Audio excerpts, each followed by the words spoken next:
Yes, sir, baby. Power Mornings on Power 106. Teddy, Mora, my girl, Demi, Lobo, and this is a special morning. If you're a comedy fan, if you're a TV fan, if you're a movie fan, if you're a rap fan, we got the homie, Jay Pharoah. This morning, Jay Pharoah, good morning. All poured into one Negro. Yeah. That's right. Well, me too. I'm here. Yeah. I mean, no, I'm just talking about what he was talking about. I mean, okay. You know what I mean? Like all that, now he means all that talent in one person. Yeah, now, what I you know. all poured into. Gotcha. Yeah. Okay. Now, there's very few people that can come up to an interview and you literally sit there and go, well, damn, what are we going to focus on? Because you've done it all, man. And I still trip out that you're just so damn young in the game, but you've done it all.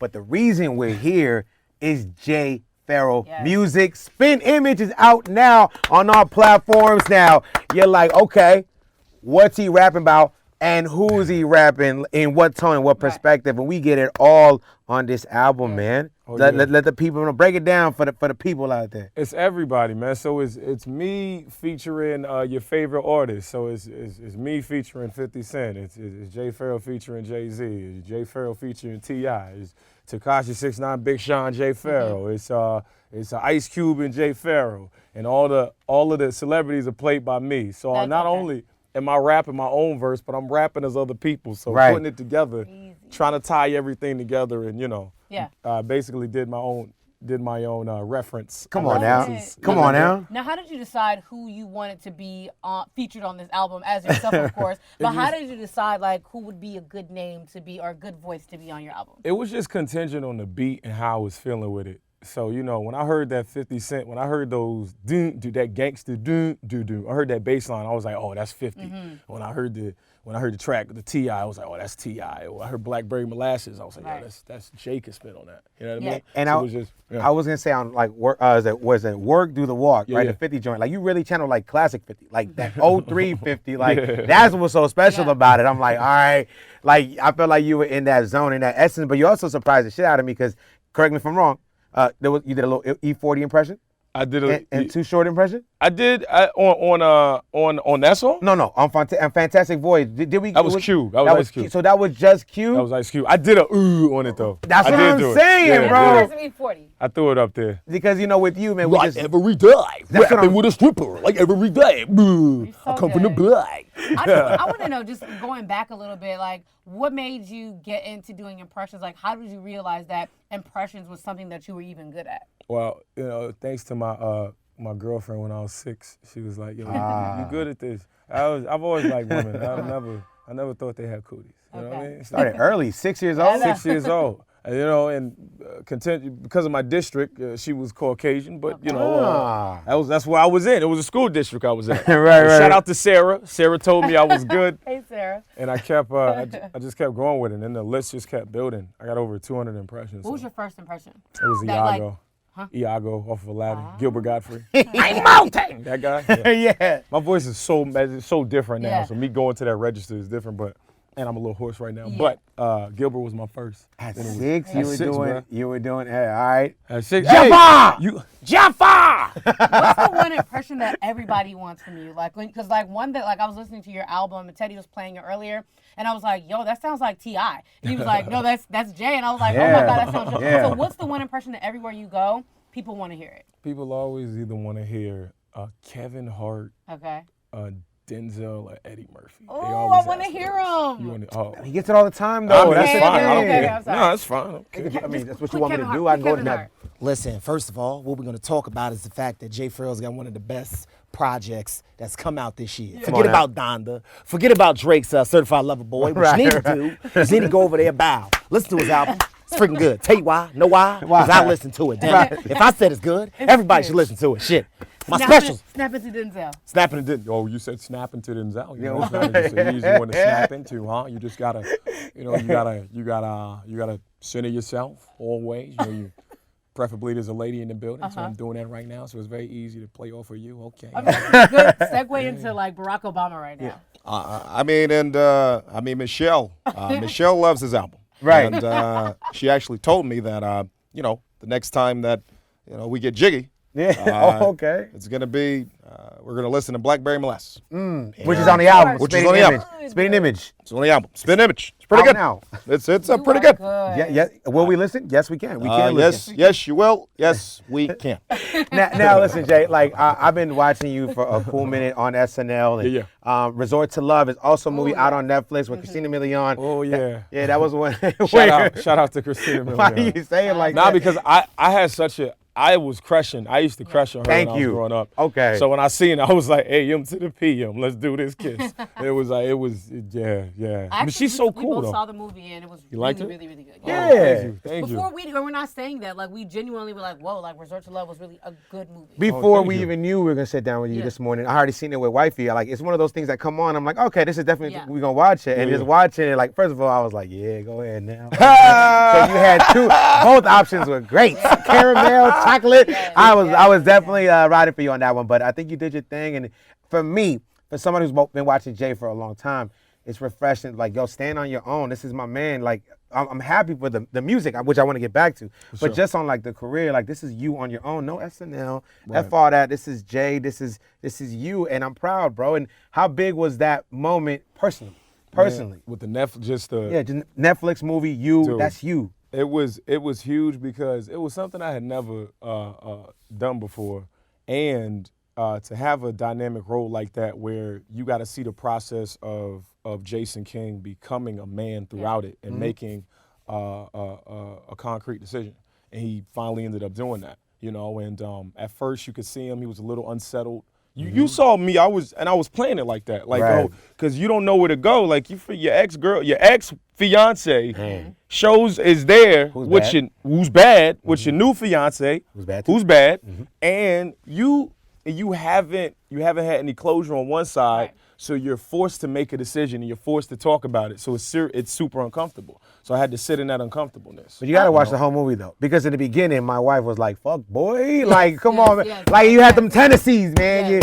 But if Keep it in there. it was definitely sprinkled in the beginning. I was trying to ride for you though. I was like, nah, just wait it out, baby. Yeah. Just wait it out. But Well, I was gotta it, be a fuckboy though. was 'cause- it produced by Alicia Keys? Yes. Okay, so Alicia Keys produced it. That's really cool. Yeah. So did she like choose all of you guys? Like were you guys handpicked? And how did that process go? We auditioned. Okay. Steven Tucita, he's a fantastic director, Mm-hmm. but we had the Zoom.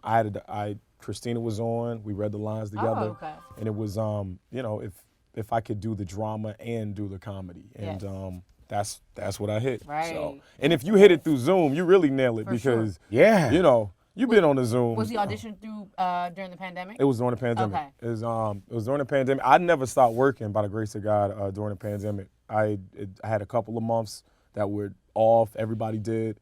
But June came and I had my Nickelodeon show still Yeah. going Unfiltered. I did that, and then the audition for this came up, and I looked at my body like, oh, I gotta lose some weight. Yeah. I got corona. I got a corona gut, son. Yeah. Like I ain't one of them people. I ain't one of the people that blame the pandemic for their weight gain. Mm-hmm. Some people be like, "Yo, man, that COVID-20." I'm like, my nigga, you. What about that had COVID 200, man? That's what happened to me, man. COVID 200. But Jay, like Teddy said, we want to get back to the music as well because I want to know, what are you gonna say to the people who are like used to seeing you in one box? A lot of people are not don't have a lot of talent to do a lot of things at once. You do so many things at once.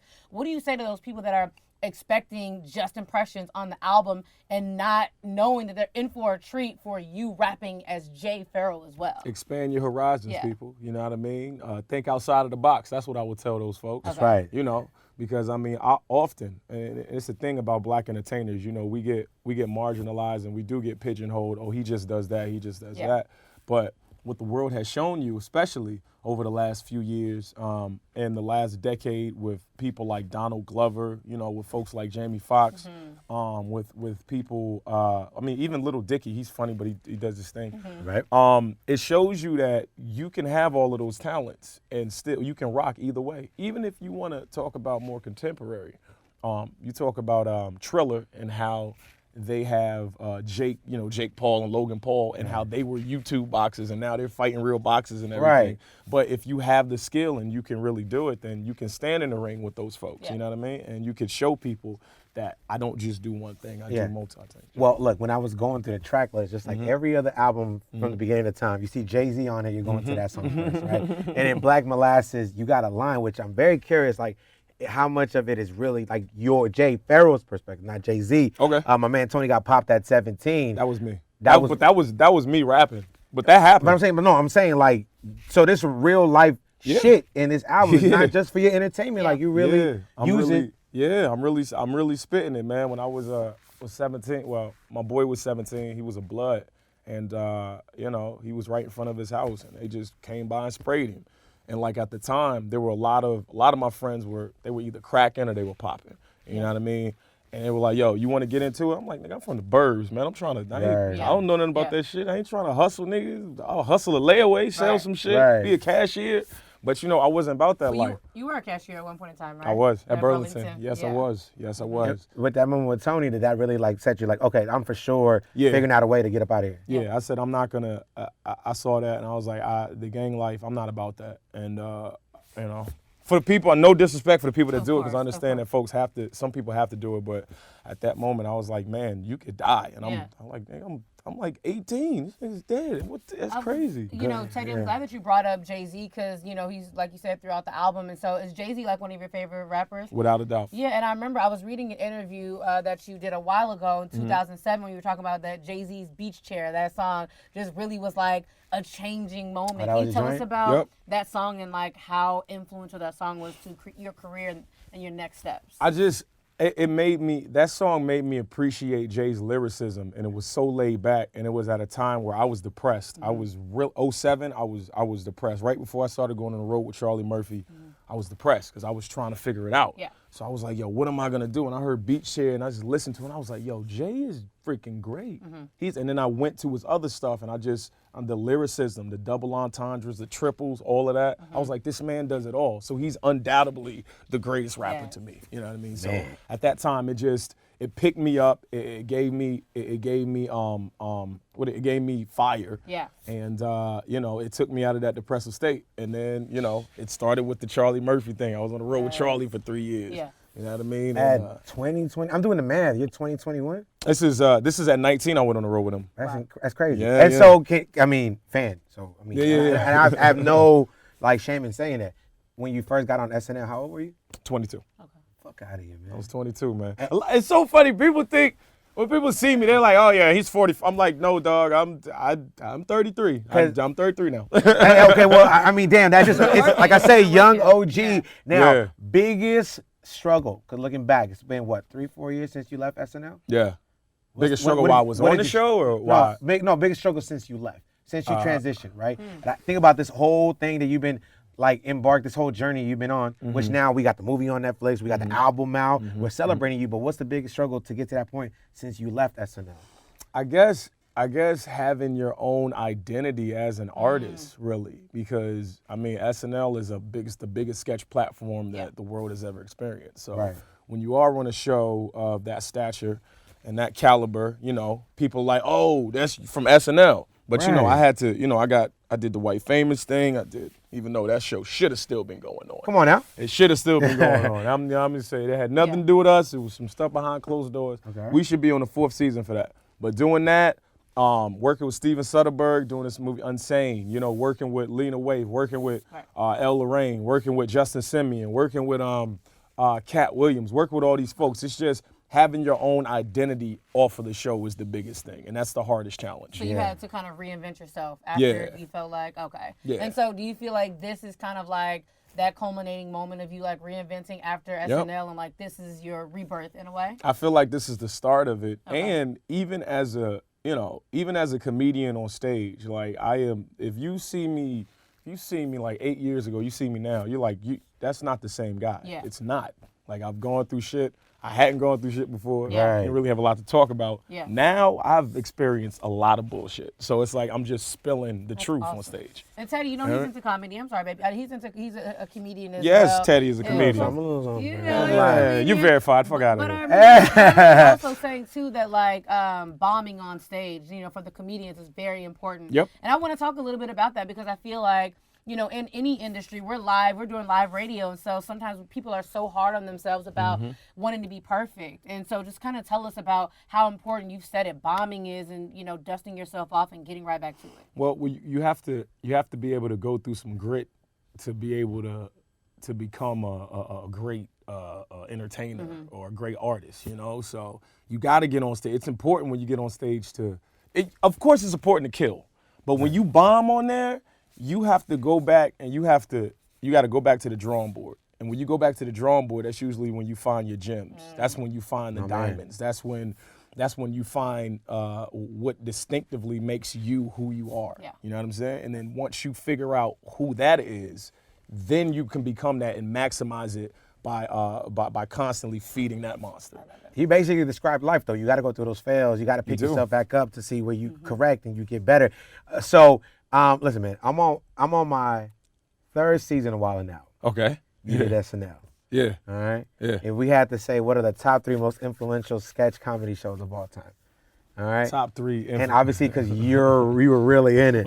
I'm proud of my Wild 'N Out, being a cast member. Yeah. Damn SNL too. So break it down, man. Top 3 most influential sketch comedy come shows. on, man. What are we gonna say? You're gonna say SNL. You're gonna say In Living Color. Yes. And then for the stars and things that it has produced, you can say Wild 'N Out is number 3 because My man. I'm just saying. Hey, come on, Nick. you just got it, you got to Come on, look Nick. at Let's the. put my man in. Let's go to the next season. Let's get Pat cracking. Williams. They've been every time they try to get me in Wild 'N Out, it's like the schedule never works out. Stop it, So bro. you have been I'm asked. dead ass. Okay. Yeah, I was asked for like straight up like 10 seasons. Then they were like, all right, he's too busy. Well, yeah, that's usually it. Beat that, Teddy. Make it happen. Set it up. I'm saying, listen, I can't even say too much. But the next season, I know when we it's might happening. be in your area. I know when it's starting. I know who's on it. Hey, yeah. I'm looking. I'm a line, brother. All right, well, listen. So I'm move on to another question. All the fans want to know, because you always, obviously, yourself, you got Ari Spears and everyone, right? Uh-huh. Would you be down to do a versus impression battle with like an Ari Spears or maybe somebody else? I mean, listen, man. We just having fun. It don't matter to me. It's fun, but it's if they can set whatever up. I mean, it's fine. If the check clears is the the question. check clears. I'm just. But while we're talking about verses, Jay-Z being your favorite, who do you think, because we've talked about this before, could Ooh, go that's head a to head hard with Jay-Z? one. Damn. Is there anybody? Damn. With Jay? Yeah. For hit? Hit for hit. Because right now, who's coming up? Fat Joe and Ja Rule, they're having... Yeah, shout out to them. Shout out to them. Shout out to them. But who could go up against Jay-Z? I think on some serious, I think Okay. either Kanye or Drake could. Kanye or Drake? Kanye or Drake. I think it would have to be Ye. You think Ye? What do you think? I think Drake has enough. Drake has Yeah. Well, like Drake has enough, but I just feel like, do the songs match? it Like, would have to be Kanye. It would have to be And I Kanye. think, Yeah. the thing is, with the verses, they got to have songs together because Yeah. that's how you got to close out the show. So they both do. So they both do, Yeah. right? But I think he'll be much more celebratory about Kanye. He would be I think with he would be Drake, there's some disrespectful. competition. And Yes. at the end of the day, you're like, I ain't gonna let this young dude show me. Exactly. Yeah, because Generational. Right, Yeah. Jay. Actually, Yeah. Jay, who would you do versus with Jay-Z? Yeah, I mean, of course you got to say like, it could definitely be Ye, because not only is he's got clothing line and Right. multiple albums and a lot of hits. He's a billionaire. Right. Drake's not a billionaire yet. Now you right. So how would Kanye respond? Because here's the thing, fam. I don't mind going against anybody, but if I had to say, if I was to go against somebody Right. in a versus, I would say it would be Kanye versus Ye. It would Yeah. just be me versus myself. Why a mirror match, fam? Yeah. Why? And then somebody could stand there with a stocking on their face, and I could be over here without one, and then I could play myself. Right. Or maybe Donda. Right. Maybe Donda could be an actual person that they create in a lab, Right. and they get my personality, and then Yeah. we go against each other, and then I just gotta make sure that Donda don't walk out with Kim. But 'cause, yeah. But people are saying that Certified Lover Boy is better than Donda. because that's just because they don't understand. What? They don't understand artistry. I'm too sexy for my shirts. Right. Are you kidding me? So how does Drake feel about? Hold on, man. Let Kanye get it out. Okay, I'm too sorry, sexy. I'm sorry. Yo, I'm too sexy is an example, fam. Okay, like, all right, I am too sexy for my shorts, but, I just feel like that song, you gotta have everybody in the song has to be sexy. You seen Young Thug, fam. I mean, I'm sure he's sexy to somebody, but on a large scale of things, when you look at Young Thug, you ain't like, damn, I want to smash Young Thug. You like, that look like, he looked like he got the hood rat face. You know what I'm saying? How does Drake feel about Kanye's album? Yeah, like Kanye's album's great, bro. It is, right? Yeah, it's fucking amazing, man. I have nothing bad to say about it. And, Nothing at all. You can literally do Jamaican Drake. You can do it's like English yeah, Drake. yeah. Is because so like good. I won, I won. So, ladies and gentlemen, listen, we can do this all day. Let's All clap it day, I up. love Jay it. Pharoah, man. Oh, we coming home. Spittin Okay. Image is out on all platforms. Make sure you go ahead and stream that sucker. Really listen to the raps though, because Jay's speaking on some ish. That's right. Resort to Love on Netflix. Go watch that as well. Yep. And I can't wait to get back in this room with you and see what you've accomplished in the next couple months, man. Yes, sir. Love to the legend, young legend. I feel like I gotta say this. I feel like this year I'm in a different what's it called? I don't know. Zone. There you Yeah. go. I'm in a You got so different many zone. impressions you couldn't figure out that one word. Yeah. How about None this? of How them about helped this? me out. How None about of you them You're just did. feeling different. Let me know what word you trying to use next season of Wildin' Out when we get on that stage. All right, cool. Oh, and I know too, because when the God impressionist comes, people are gonna have a problem. Can you do Nick Cannon? I mean, wait. Yeah, I guess I can kind of do Nick Cannon. I kind of got him, but I don't really do There it. it Here we is. go. Jay Pharoah, man, That's what I gotta everybody. work on. Good morning. Gotta work on Power Nick. 106, y'all.